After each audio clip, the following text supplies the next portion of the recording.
Hello guys, yesterday you might have learned something about the 3D design, how we make 3D design model on Tinkercad.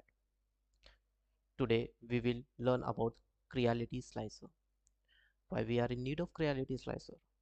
We are in need of Creality Slicer because we want to cut our 3D design model in layer by layer format.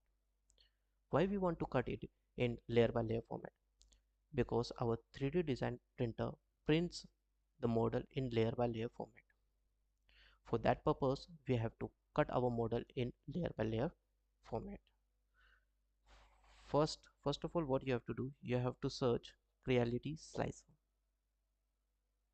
Then you have to go at Creality Slicer software download.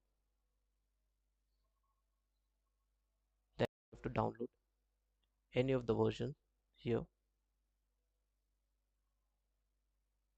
This website you have to use Creality Cloud. Okay, here only you will get Creality Slicer.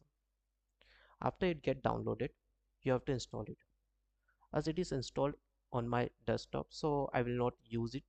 I will not download it again. Thank you so much.